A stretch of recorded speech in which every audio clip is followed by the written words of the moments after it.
Recording in progress.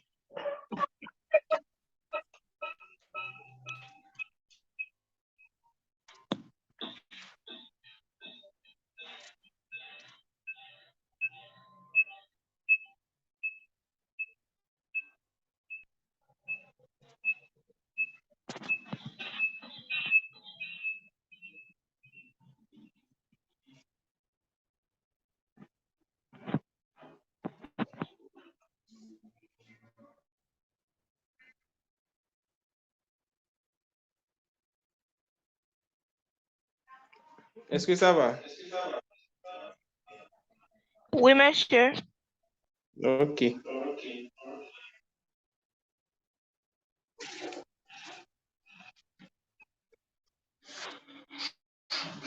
Oui, on vous dit que Lopez veut avoir 60 grammes d'alumine. Donc, on vous demande quelle quantité d'aluminium et d'oxygène doit-elle combiner?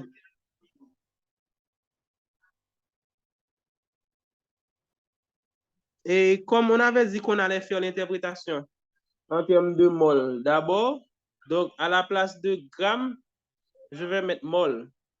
Donc, je ne vais pas dire 60 grammes, mais de préférence, disons 60 mol, OK.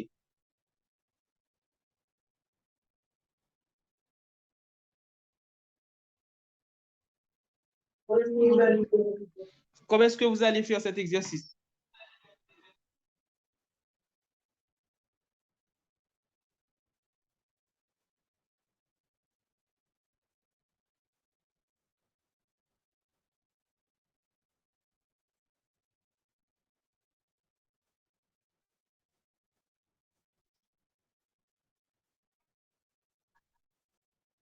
Bastien, C'est quoi l'alumine, monsieur? qui? C'est quoi l'alumine? Très bien. C'est quoi l'alumine? L'alumine, c'est le produit qu'on obtient en combinant quoi d'après toi, bien-aimé? Qu'est-ce qu'on doit combiner pour obtenir de l'alumine? De l'aluminium? L'aluminium avec quoi? Je sais pas trop. On l'a dit dans l'exercice. Oxygène? Oui. Donc, d'abord, lorsqu'on fait un exercice en chimie, on doit écrire l'équation de la réaction. Qu'est-ce que j'ai dit? On doit écrire l'équation de la réaction. Donc, on dit écriture de l'équation de la réaction.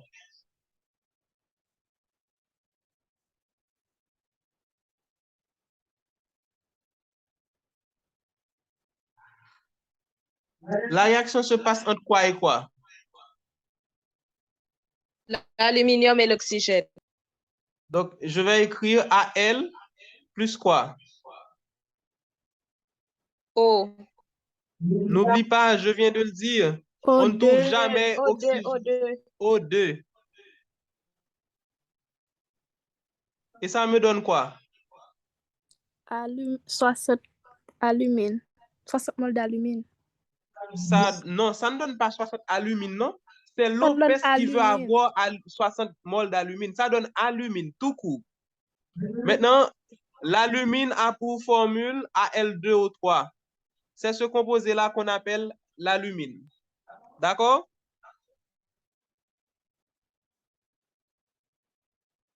Est-ce que vous êtes là? Oui. OK. Qu'est-ce qu'on fait maintenant? On va équilibrer l'équation. Oui, très bien.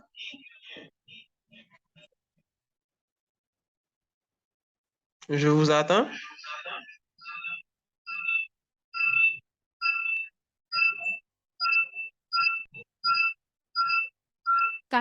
Al Mhm. plus 3O2 égale à 2Al2O3.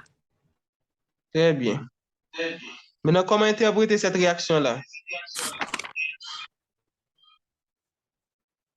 Quand je combine 4 molécules Oui, de Al et 3 avec molécules de O2, 3 molécules de O2, ça me donne? on obtient 2 molécules de Al2O3. Oui, mais Lopez elle-même, est-ce qu'elle veut seulement 2 molécules de Al2O3? Non, Elle en veut combien? 60. 60. Maintenant, pour avoir 60, elle doit mettre combien de Al, combien de O2? On va faire quoi pour trouver? Position La règle quoi? des Des disons 3 quoi? Disons, on va calculer d'abord pour Al, après on va calculer pour. O2. Donc, dans petit a, on dit 6 pour calculons, 4, c'est pour 60. calculons le nombre de moles de Al à mettre.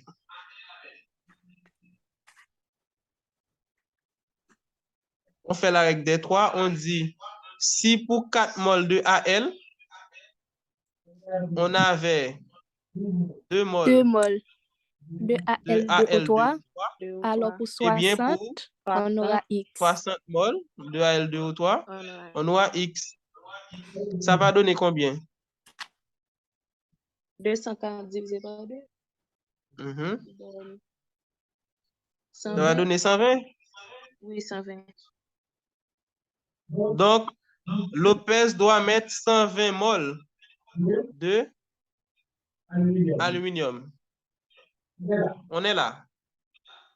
Oui, Oui. OK. Maintenant, qu'est-ce qu'il faut trouver? le nombre de O2, 2 moles de O2. Oui, le nombre de moles de O2. On fait ça de la même façon.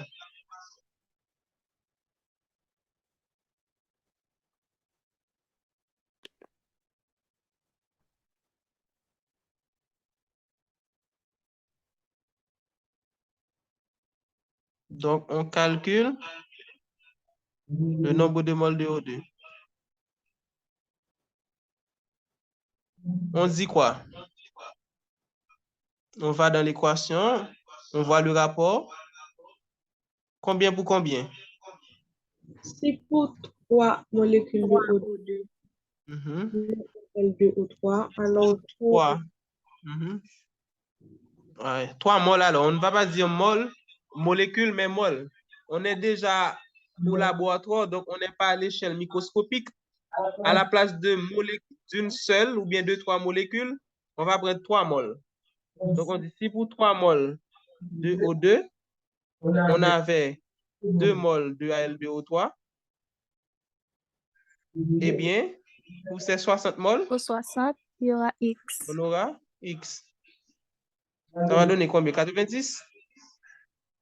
Oui, 190 divisé par 2, 90. Donc, la réponse finale, c'est quoi?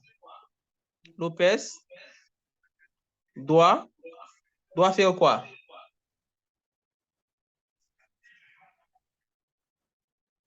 Lopez doit combiner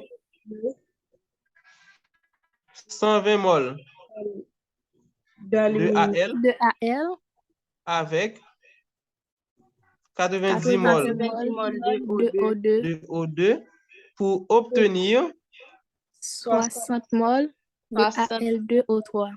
60 moles de Al2O3. D'accord?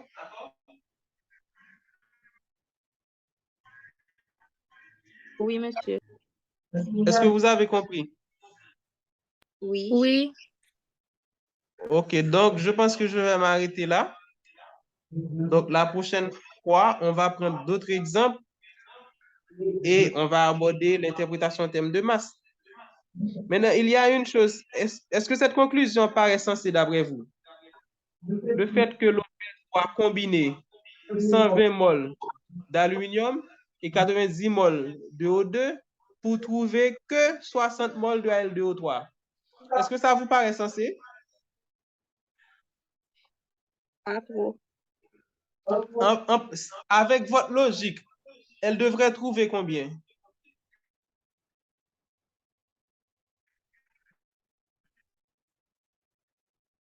Elle devrait trouver combien de mol de AL2O3?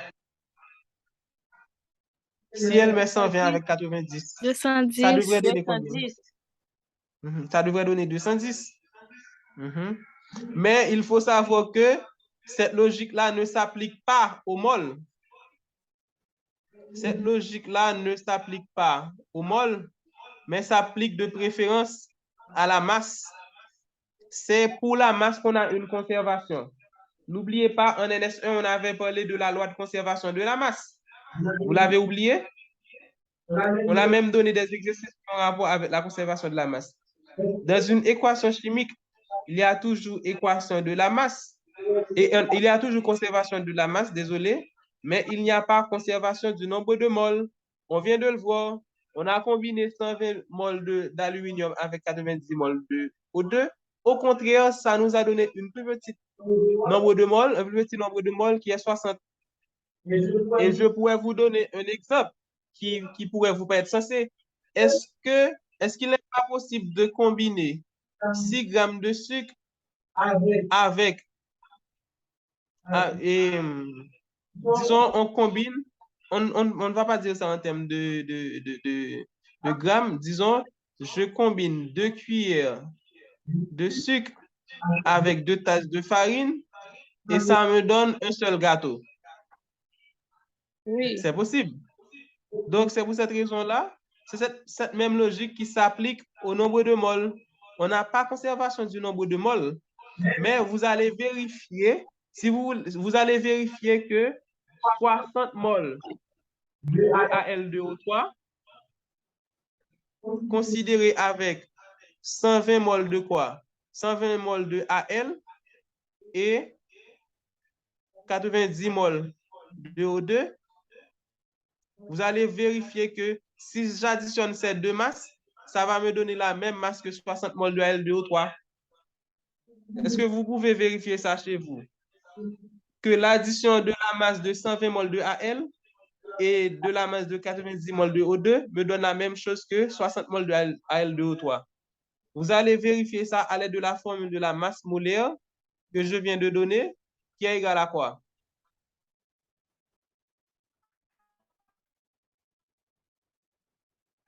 Masse sur le nombre de moles. Masse sur le nombre de moles.